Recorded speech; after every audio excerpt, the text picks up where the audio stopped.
Request ಮಾಡಿದ್ರಿಂದ ನಮಗೆ ಕೂಡಲೇ 2050 ಮೆಟ್ರಿಕ್ ಟನ್ನು ನಮಗೆ ಬರ್ತಾ ಇದೆ. ಯಾವುದೂ ಕೊರತೆ ಇಲ್ಲ.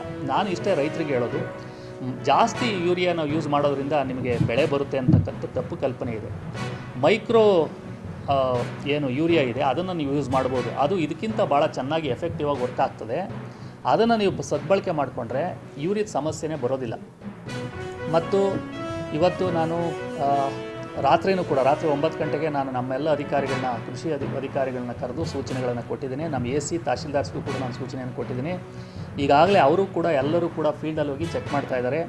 ಯಾರ್ಯಾರು ಅಧಿಕೃತ ಮಾರಾಟಗಾರರಿದ್ದಾರೆ ಅವ್ರದನ್ನು ವಿಡಿಯೋ ಕಾಲ್ ಮುಖಾಂತರ ಮಾಡಿ ಎಷ್ಟು ಸ್ಟಾಕ್ ಇದೆ ಏನು ಅನ್ನೋದು ವಿಡಿಯೋ ಕಾಲ್ ಮುಖಾಂತರ ತೋರಿಸಿ ಅಂತ ಹೇಳಿದ್ದೀವಿ.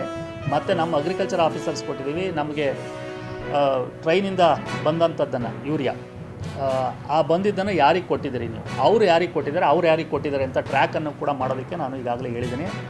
ಹೋರ್ಡಿಂಗ್ಸ್ಗಳೇನಾದರೂ ಇದ್ದರೆ ಸಾರ್ವಜನಿಕರು ಮಾಹಿತಿಗಳು ಕೊಡಬೇಕು ಅಂತ ಕೂಡ ನಾನು ಪತ್ರಿಕಾ ಪ್ರಕಟಣೆಯನ್ನು ಮತ್ತು ನಿಮ್ಮ ಮುಖಾಂತರ ನಾನು ಕೇಳ್ಕೊಳ್ತಾ ಇದ್ದೀನಿ.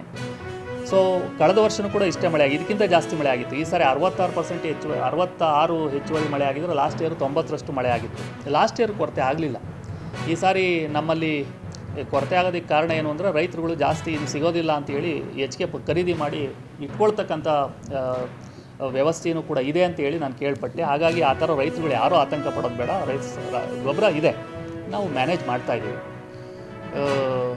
ಇನ್ನು 10ರಿಂದ 12 ದಿನಕ್ಕೆ ಮಾತ್ರ ನಮಗೆ ಮಾಯ್ಕೊಂಡ ಎಲ್ಲಿ ಮೆಕ್ಕೆಜೋಳ ಬೆಳೀತಾರೋ ಅವ್ರಿಗೆ ಅಷ್ಟೇ ಆಗುತ್ತೆ. ಅದಾದಮೇಲೆ ನಮಗೆ ಭತ್ತ ಬೆಳೀತಕ್ಕಂಥ ಕ್ಷೇತ್ರಗಳಿಗೆ ನಮಗೆ ಭತ್ತ ಬೇಕಾಗುತ್ತೆ. ಜಾಸ್ತಿ ಎಷ್ಟು ಲಕ್ಷ ಹೆಕ್ಟೇರ್ ಇರೋದು?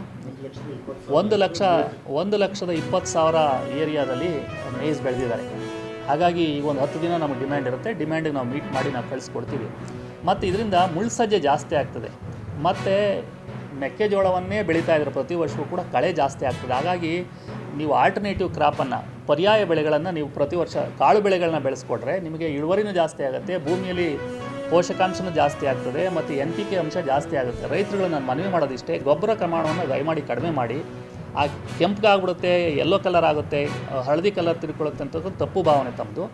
ನೀವು ಯೂರಿಯಾ ಜಾಸ್ತಿ ಆಗೋದ್ರಿಂದ ಜಾಸ್ತಿ ಉದ್ದ ಬೆಳೆಯುತ್ತೆ. ಅಕಸ್ಮಾತ್ ಹಿಂಗಾರಲ್ಲೇನೋ ಮಳೆ ಜಾಸ್ತಿ ಆಗಿಬಿಟ್ರೆ ಮತ್ತೆ ಮಲಿಕೊಂಬಿಡುತ್ತೆ. ಬೆಳೆ ಜಾಸ್ತಿ ತೂಕ ಆದಾಗ ಬೆಳ್ಕೊಂಡು ನೆಲಕ್ಕೆ ಬೆಳೆ ಬೆಳ್ಕೊಂಡ್ರೆ ಬೆಳೆ ಲಾಸ್ ಆಗೋ ಚಾನ್ಸಸ್ ಇರುತ್ತೆ.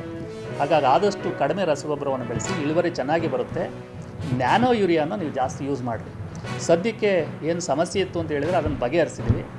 ಎಲ್ಲ ಡೀಲರ್ಸ್ಗಳಿಗೂ ಕೂಡ ನಾನು ವಿಡಿಯೋ ಕಾನ್ಫರೆನ್ಸ್ ಮಾಡಿ ಈಗಾಗಲೇ ನಾವು ಸೂಚನೆ ಕೊಟ್ಟಿದ್ದೇವೆ. ಮತ್ತು ಯಾರ್ಯಾರು ನಮ್ಮ FPOಗಳಿದ್ದಾರೆ ಮತ್ತು ನಮ್ಮ ಪ್ರಾಥಮಿಕ ಕೃಷಿ ಪತ್ತಿನ ಸಹಕಾರಿಗಳ ಸಂಘ ಇದ್ದಾರೆ ಅವ್ರಿಗೂ ಕೂಡ ನಾನು ಸೂಚನೆಯನ್ನು ಕೊಟ್ಟಿದ್ದೇನೆ. ಆಮೇಲೆ ಯಾರಾದರೂ ನೀವು ಹೋರ್ಡಿಂಗ್ಸ್ಗಳು ಮಾಡಿದ್ರೆ ಇದು ಮಾಡಿ ಕಠಿಣವಾದಂಥ ಕ್ರಮಗಳನ್ನು ಖಂಡಿತ ನಾವು ಕೈಗೊಳ್ತೀವಿ. ಯಾರ್ಯಾವ ಮುಲಾಜಿಗೂ ನಾವು ಬಗ್ಗೋದಿಲ್ಲ. ಹೆಚ್ಚಿನ ಮೇಲೆ ಮಾರಾಟ ಮಾಡೋದು ಕೂಡ ನನ್ನ ಗಮನಕ್ಕೆ ಬಂದಿದೆ. ಈಗಾಗಲೇ ನಾನು ಸೂಚನೆಯನ್ನು ಕೊಟ್ಟಿದ್ದೀನಿ. ನಮ್ಮ ದಾಖಲೆಗಳು ಯಾರು ಮಾರ್ತಾ ಇದ್ದಾರೆ ಅಂತ ಹೇಳಿ ನಮ್ಗೆ ಕೊಟ್ಟರೆ ಅದನ್ನೇ ಹೇಳಿದ್ದೀನಿ. ಈಗ ನಾನು ಎಲ್ಲಿ ಯಾರಿಗೋಯ್ತು, ಏನಿಗೋಯ್ತು, ಎಷ್ಟು ಮಾರಾಟ ಆಯಿತು, ಯಾರಿಗೆ ಮಾರಾಟ ಆಯಿತು ಅನ್ನೋದು ನಮ್ಮ ದಾಖಲೆ ಕೊಡಿ ಅಂತ ನಾನು ಈಗಾಗಲೇ ಹೇಳಿದ್ದೀನಿ. ಇದರಿಂದ ನಮಗೆ ಯಾರಿಗೆ ಮಾರಿದ್ದಾರೆ ಅಂತಕ್ಕಂಥ ಮಾಹಿತಿ ಗೊತ್ತಾಗ್ತದೆ. ಅವ್ರು ಬಿಲ್ಲು ಕೊಡಲೇಬೇಕಾಗುತ್ತೆ. ರೈತರು ಅಲ್ಲಿ ಸಾಲ